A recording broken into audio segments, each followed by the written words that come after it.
Give them a shot to do what?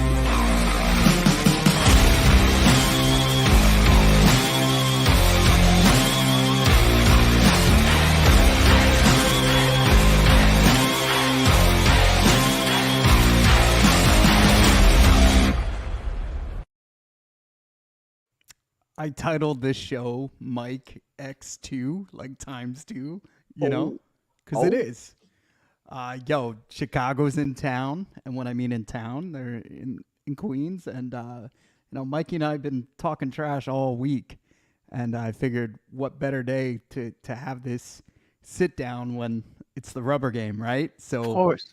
You guys came out swinging, no pun intended, the first game. Second game, we got some magic. I'm not going to lie. I still thought our offense was anemic.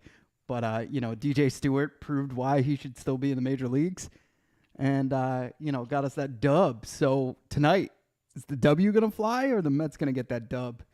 Oh, the song's playing. I'm already prepared. I have it on the stereo. I promise you it's not playing. Yeah, I promise maybe in you your it's house. playing. In your house. It's playing over here. I don't want to hear no Edwin Diaz music. I don't want to hear nothing. You're not even going to have a lead. I'm feeling it tonight. It's a show to shove day. I'm one of the best pitchers in baseball over the month of April. The best Japanese free agency signing in 2024.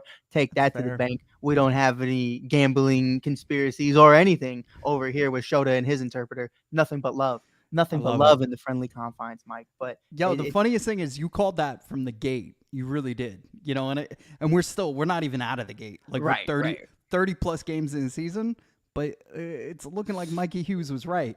Now, for people who don't know me or Mike, because we're kind of simulcasting on the network, you've seen Mikey's face for the last month and a half everywhere. I mean, who did you interview today? Ice Cube?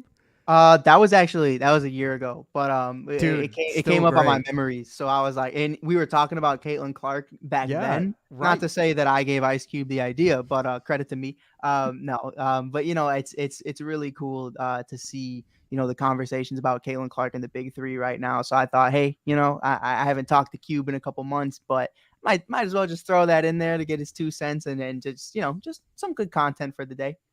Love it. And I'm Mike Powers from The Divide, Fox Sports The Gambler, Give Us a Shot Network, like whatever you want to say. But look, man, a diehard Mets fan, diehard Cubs fan, right time to, lay some cut bets. So we're here sponsored by Cut, the online social betting platform, which allows Mike and Mike to go up against each other. So it's pretty cool, man. I got the Mets plus 110, and I know you got the Cubs at minus 110. You put some money on that. I put a little bit of money. You put a lot of it. So we'll see how that plays out. But yeah, it's Mike versus Mike. Dude, I want to share something with the audience that they may not know.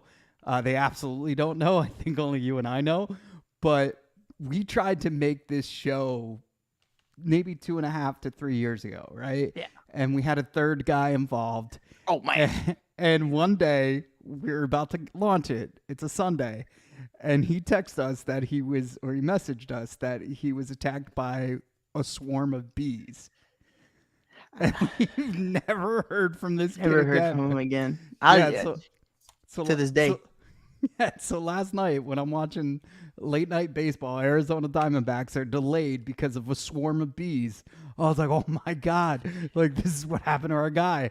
So what was his name? Austin something? You established the connection, so I have no clue. No, I totally didn't though. Like it was like we were working over at the ASAP network and they were doing great things over there. They were trying to get their baseball stuff up. And shout out to them. They're doing great in the UFC game right now. They've really transitioned.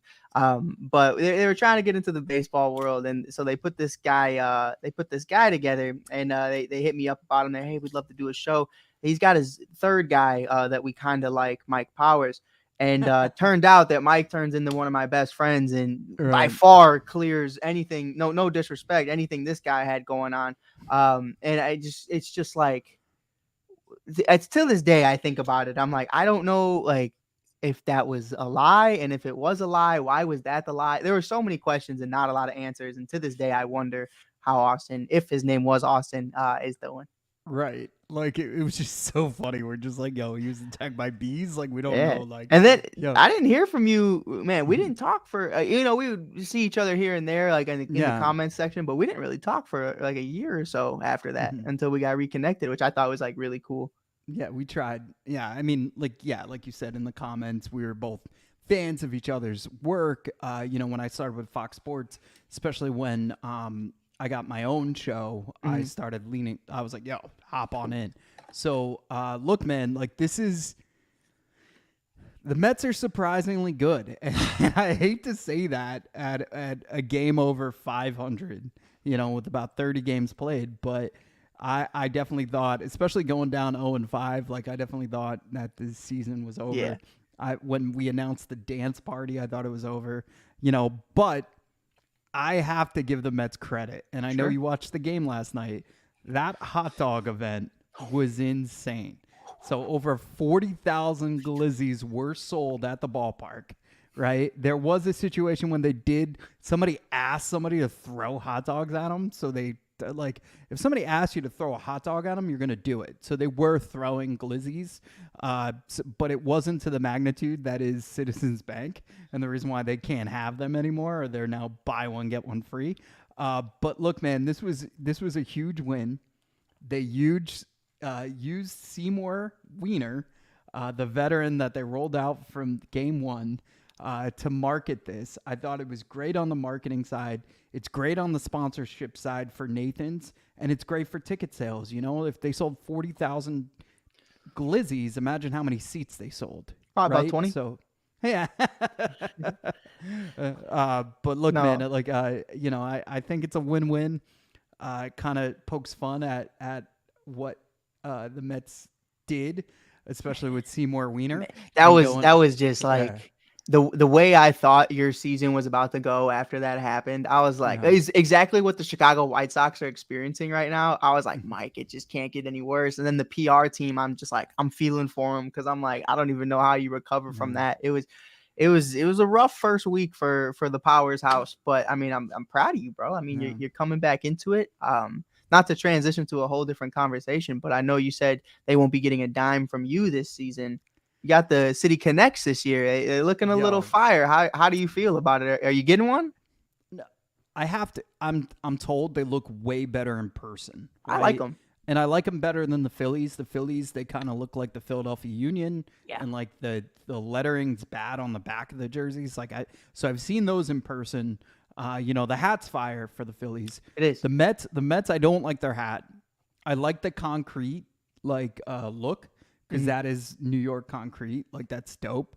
And actually, we have some new merch that's kind of similar to that on the Give Us a Shot Network website. So check that out. It's we made a grunge network shirt, and I already saw some sales already. So, but I have to see it in person. Like everybody's saying, until you pass judgment, see it in person. I hate that they're never like the right colors. Like I wish it still had, because the blue and orange meant a lot, right? Orange is a part of the Queen's flag, the New York flag, and the blue and orange was Brooklyn Dodgers, New York Giants. So, I like the NYC. A lot of people are like, oh, it kind of looks like the Yankees. And I'm like, no, that's the Mets lettering. I like the token on the subway token. I really like that. I get it. The purple's for the 7 line, but a little less purple, I think. But apparently those pinstripes are like the symbols from the map on the subways.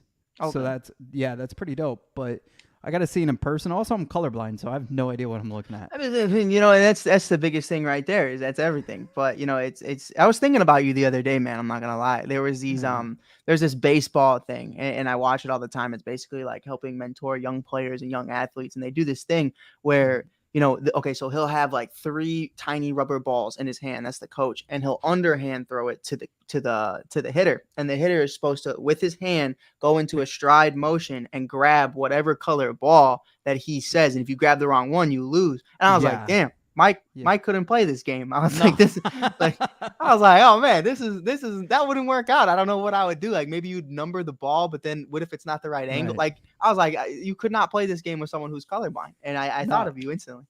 There's a chart that like a lot of people use at work, and they're so proud of this chart, and everybody uses it. And I can't tell the difference of all the different colors that are on this said chart, but I always present it because I'm like, yo, check out this chart. It really shows what we're capable. I have no idea what it's saying. Yeah. Like it's all the same colors. But yeah, to answer your questions, like red and greens are kind of hard. So like, I'm that's what they were. It was like red, green, and yellow. Right. Yeah, I'm sure it is. It's always that. So, even with like a street light, like I had to remember the positioning. Like red was on top, green is on bottom. Is it? Is yours like that? Yeah.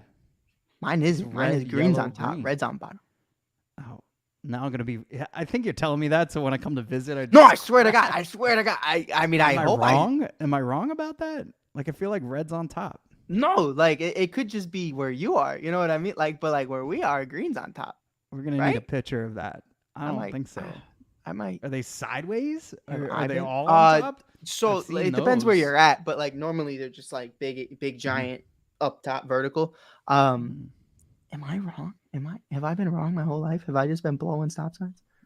Yo, also Pete Crow Armstrong, he's in the majors. Like how you feeling? I'm gonna set the scene. You ready for this?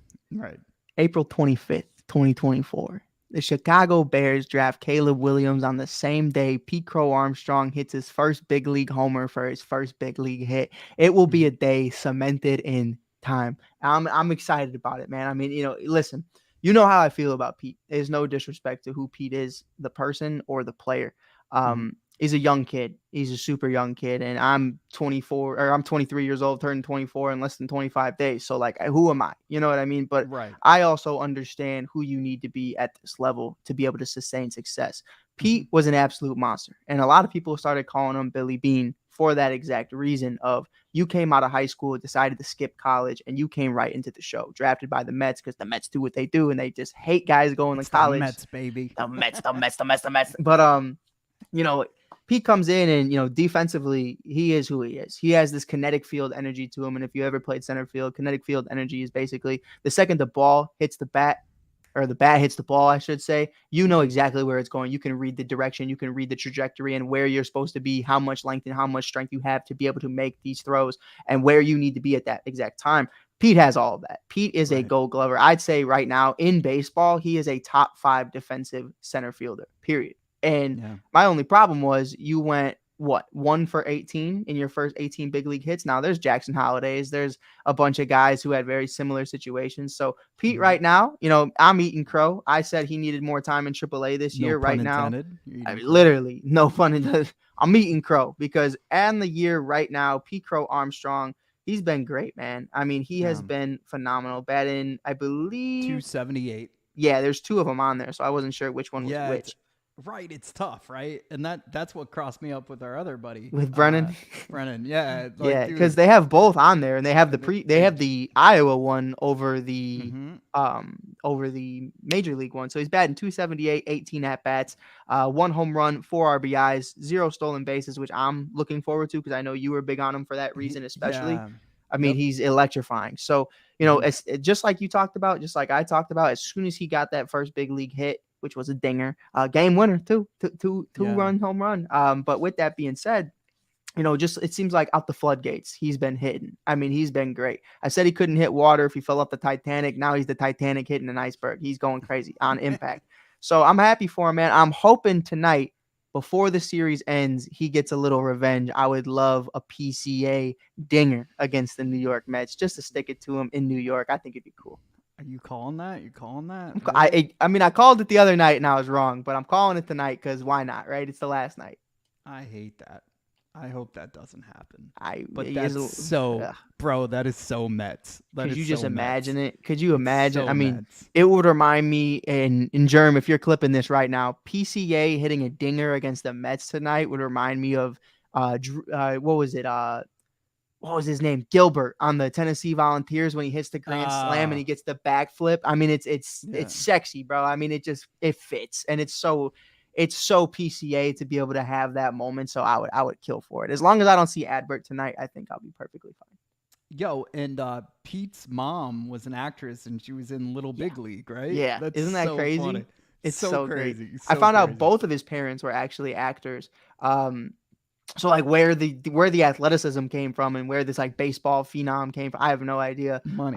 But I think it's like really cool that it's two people, and we talk about it all the time. Give us a shot, so give us a shot. We're just guys just talking into a mic to each other right now in our basements, and we have a dream and we're chasing it. And I think it's really cool that his parents had a dream as well to be actors or an actress, which is really hard business to get into. So you're not everybody's Leonardo DiCaprio. So it's cool that Pete also had a very interesting career path. And hey, I'm not going to college. I'm going straight to the big leagues. And things aren't working out. Now they're working out. But you know what I mean? Like it's really cool that like you have a family who kind of comes from that entrepreneur type level career path. Yeah, and the Mets also have a guy that's only 18 at bats on the season, and he's new to the Mets, and that's JD Martinez. And man, what I could tell you is that he has reminded us of what a DH should be. Mm-hmm. Like, you know what I mean? Like, we've never really had one as a fan base, so it's like, oh my God, like this is normal. Like this is a normal DH because he was always like our other catcher, like a utility guy. There was never like a solid back coming off. Vogelback did a lot of DHing for greatest Chicago Cub of all time. Oh man, I do like Vogie. Like I do too. He is a vibe. He was a fan favorite for sure. But that experiment lasted a season too long, in my humble opinion. But JD's in 17 at bats. He's batting .294, couple ribbies, one ribby actually. But dude, there's so much hope with this bat and like what it does to the lineup, because now, like honestly, it was like 1 through 6. Now it's 1 through 7. Right. Not saying much, but it's exciting. It's just there's so much more that the Mets need to do to like really, like you said, like earn me back. I'm not gonna lie. I am gonna go to Met games in London. I'm going to the games in Philly this month. So I'm still a Met fan. I'm just like, Steve Cohen's got plenty of money. He needs to spend it, not me. And that's my feeling. So I bought a couple shirts off of Timo.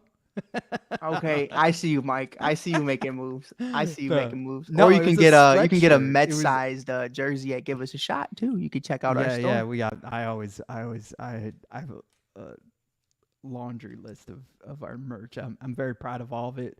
Shy Kid shirt, everything. So we have a Shy Kid shirt. Wait a minute, we have a Shy Kid shirt. Yeah, I've seen it in development. Swear to God, I didn't know this. Can you share your screen? I don't have my keyboard, or else. That's okay, man. I need a Shy Kid shirt. I don't know. Yeah. Hey, make sure you check out. I'll cut this up. Yeah. Oh man, I didn't know. I would have pumped it out. I had no idea. I got the Angel Reese one. We dropped. I was gonna say. At least I know you're making shirts, like at the very least. But I did see a mock of your logo as a shirt. I don't. Oh, we're killing it. We're killing it if we do that. Yeah. That's awesome. But yo, I'm bummed. I'm going to the candy and snack convention, but for like the first year in forever, it's not in Chicago. It's in Indianapolis. Is that what it sounds like? Is it? Yeah, that's exactly what it sounds like. It sounds like the Super Bowl of snacks. Wow. And I'm going thanks to our sponsor, Iconic Candy, to help them make some amazing content. But what they're doing right now is they brought back candies from the past.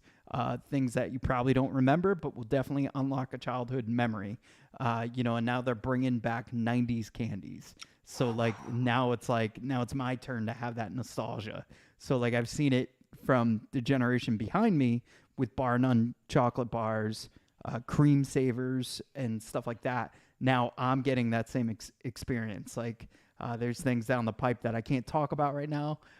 But for example, like Bubble Jug and all these other awesome 90s candies. They're announcing it. So it's been pretty cool. But I was like, oh, like they're like, can you come? I was like, sure. And I was like, yo, I went to text you. And she goes, it's in Indianapolis. I was like, hey, I mean, I'm in Indy all the time. I could still come. It's not far, right? It's not. No, I used to cover the Indiana Fever sometimes over there. And then the South Bend Cubs are over there. I'm always over in Indy. I'm not a fan of Gary, Indiana, but as long as it's not in Gary, I'll be there.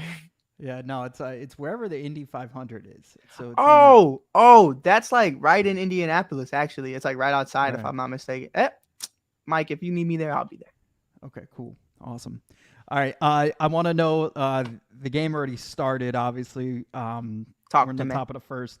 Will there be a run scored in the No. first inning? Oh wait, who's pitching for the Mets? A Budo. No.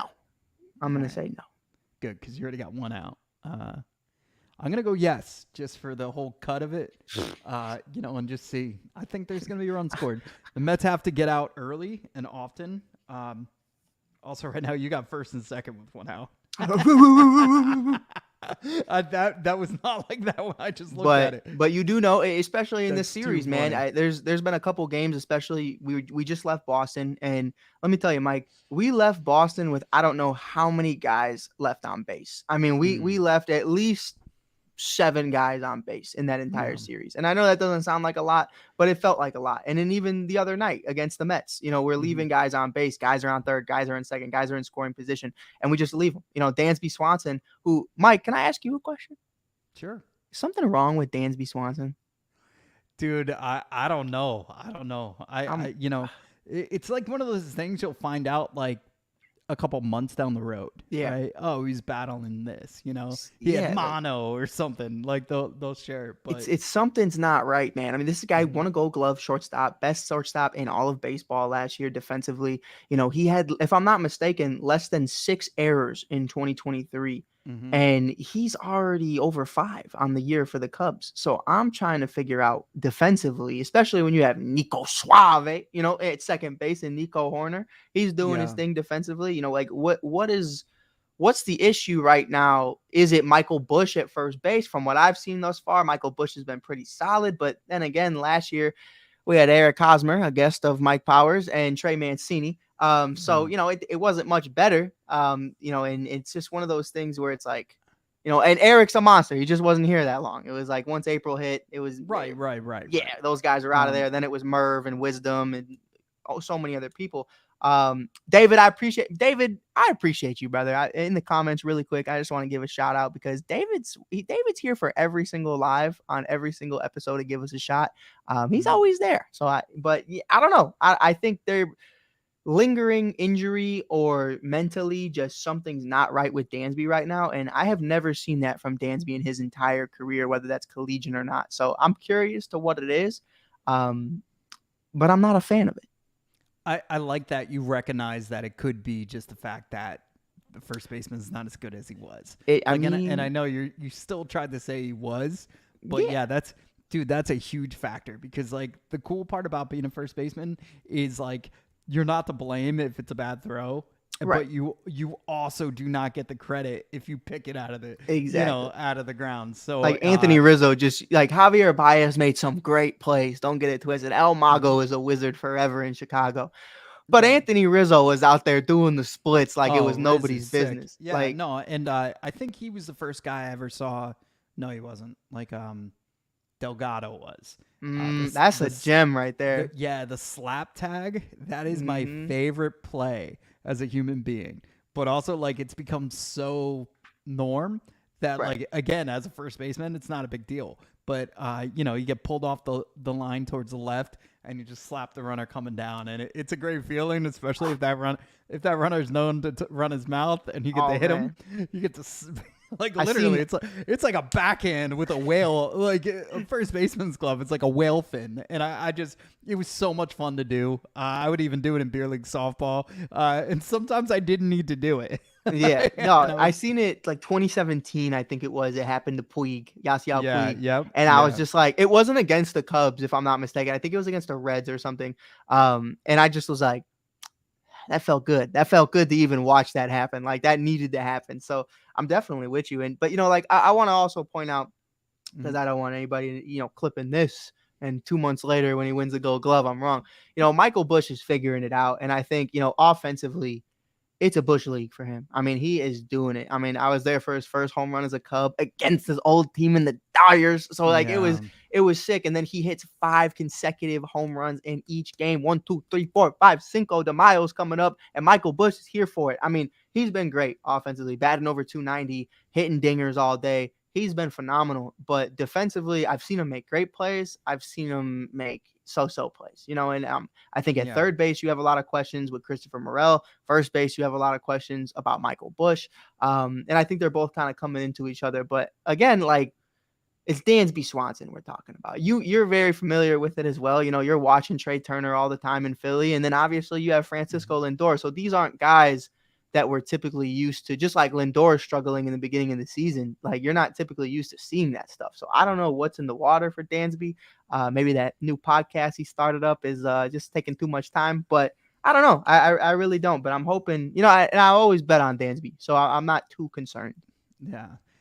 So when I was in LA, I don't know if I shared this with you, and I don't know if I shared it on our show at all, but so we're sitting in the crowd, like Peyton's asking me questions, and she's like, "Oh, is Mookie Betts like originally from the Dodgers?" I was like, "No, he's from Boston." And then she goes, "What about Shohei Ohtani?" And I'm like, "No, he's from the Angels." And then she goes, "What about the Freddie Freeman guy?" And I'm like, "From the Braves." And everybody just starts cracking up. And she's like, "Why did they all decide to come here?" And I go, "Money." So it's just funny, but also like that's the origins. But like then my brain was like, I can't fault Pete Alonso if he doesn't come back.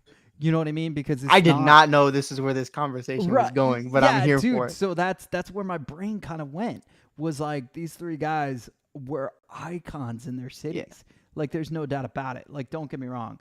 Braves seem like they won that breakup. You know what I mean? Unless Freddie gets a ring, but they got younger and everything. But in my humble opinion, like, it's like, I can't fault them. So I just keep thinking about, dude, my brain just keeps thinking about how great Pete would look in a Cubs uniform. So I'm glad your man's doing better at first, because like it kind of, it stays. And here's the thing, like at the end of the day, for me, I'm good. If we end up with Pete, great. But I already got Cody here. I don't need another Boris client, especially the way last season went. Then we'd have Pete and Cody both, being free agents at the end of the year. I was going to say, yeah. Yeah, there's a lot. If you want Matt Mervis, I mean, go for it. You know what I mean? But I would not trade Michael Bush by any means. I'm excited about Mike. He's on the team for the next 6 years. He's 26.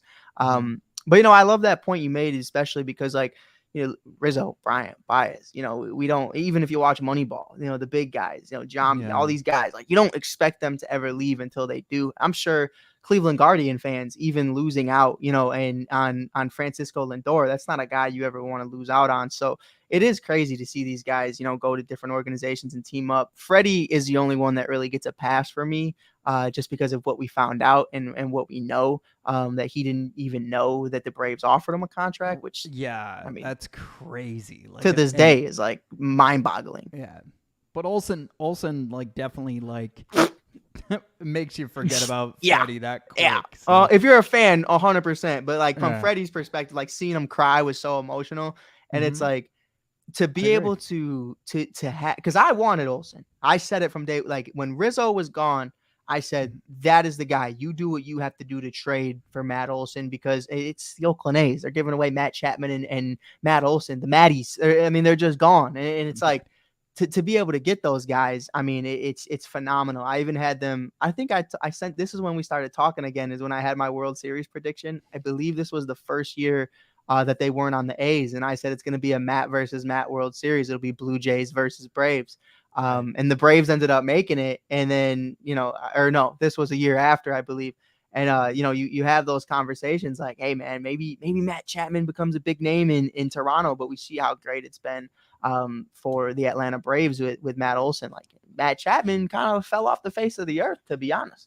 Yeah, no, that's very fair.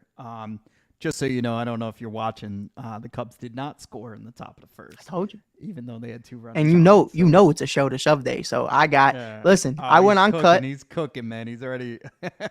I went on cut this morning. Hey, I put 6 Ks. Cubs win, $100. Let's get it. Let's get it. Payout was $340. Let's see what happens. Okay. Look, man, like I'm gonna be trash talking to you all night. Completely okay. You know, you won't have much to say, Mike. First 6 innings, maybe sneak in a couple runs, and then get after the bullpen. Yeah, exactly.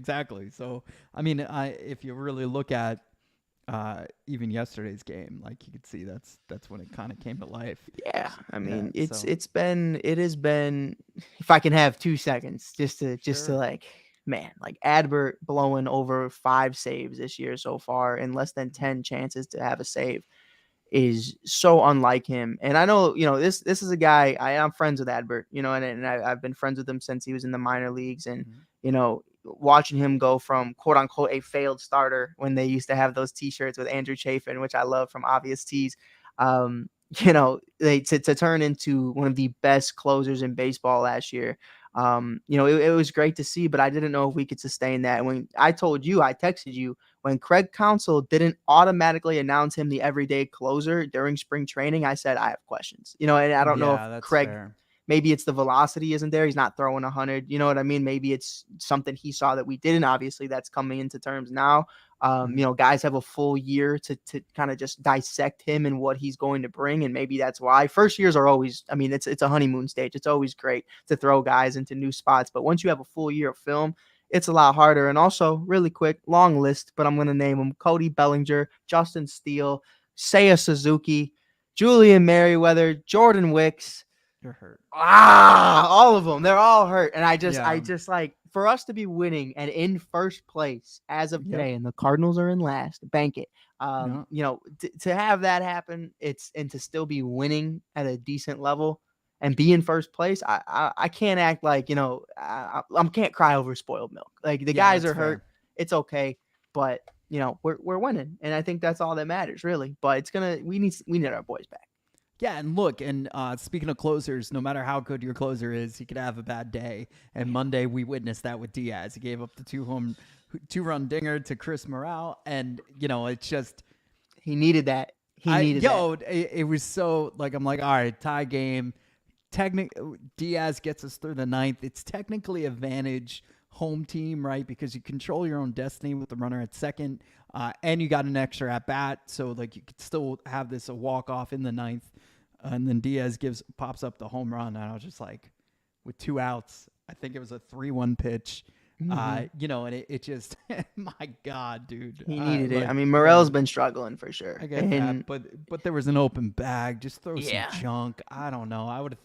Can't throw it in the dirt there because obviously advance the runner. Yeah, but it's 2 outs, so I would have thrown him nothing, and I just felt like he was like, as soon as he released the ball, I was like, oh, yeah, that's it.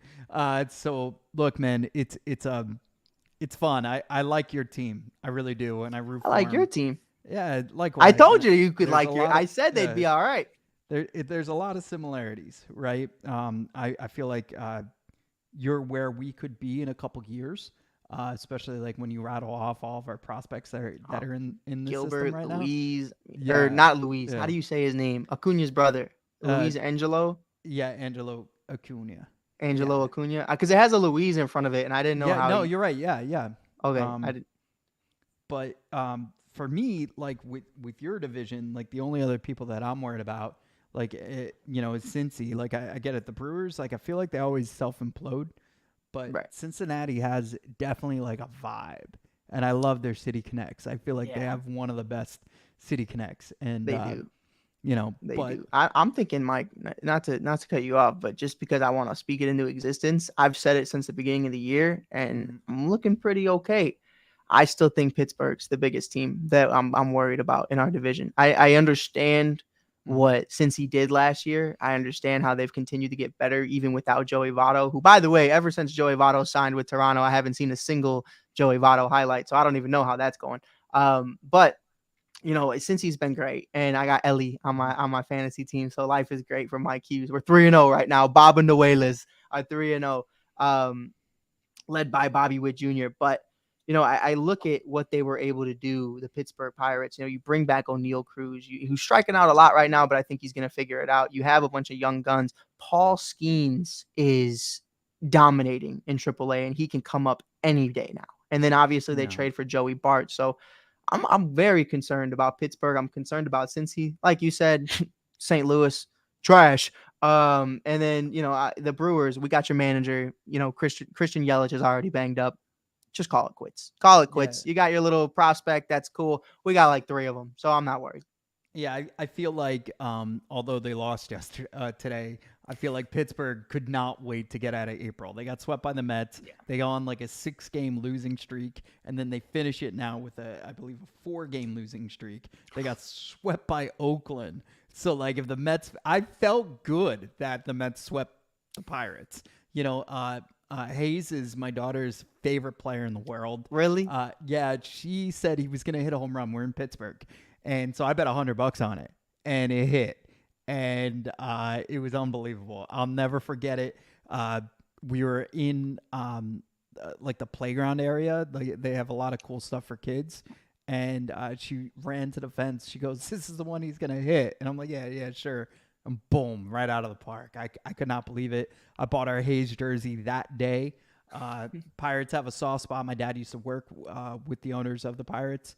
And, he was he rooted for the Mets because he knew how much I loved them.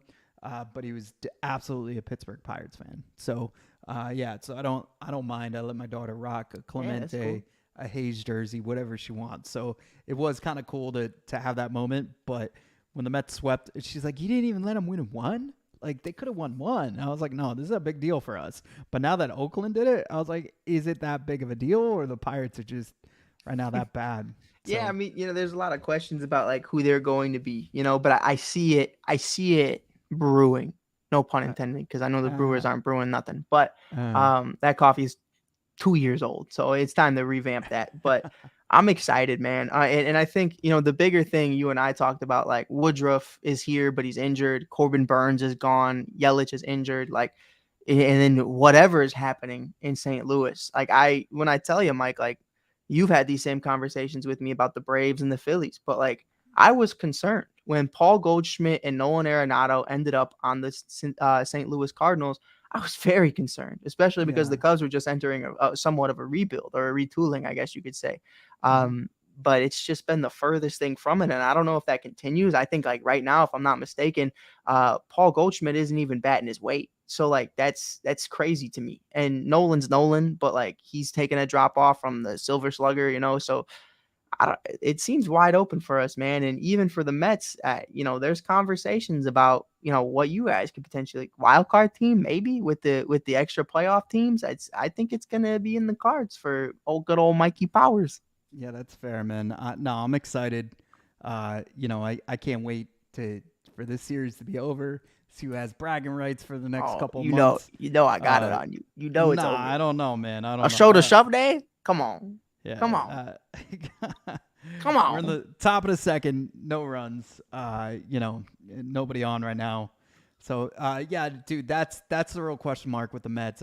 Senga is on his way back. He's a couple weeks away, which is exciting. So a few more starts and we get Kodai back. Wait, really? Yeah. I thought he was I don't know. done. No. He's not done for the season. Not that's huge, man. It is huge. Mike, it is congratulations. Huge. Thanks, man. Yeah, that's like actually huge. We might have a starting pitcher that's like, Oh my god! But Sevy the other day going 8. That was crazy. I was at the gym. The gym on the treadmill, I was like, God. Yeah. So like, of course Diaz gives it away. So like, it was just, dude. It was a crazy situation, and if we could get Sevy and Senga, like that's a good 1-2 punch. It's decent, but it's not, it's not starting pitching of the past with the Mets. It's no Justin Steele, Shota Imanaga, but it's all right. It's all right. All right, I'm gonna leave you on that note, brother. Enjoy the rest of the game, and we'll connect sometime tomorrow or something. You too, brother. Play the damn song. We're there. See it. They're not playing the song, by the way. They're playing the song. You're not playing the song. What's the sad song? Do you have a sad song when you lose? I do. I think it's Sweet Home Chicago. I think they Okay. just play Sweet Home Chicago when we lose. We're gonna play that on repeat tonight. Let's go.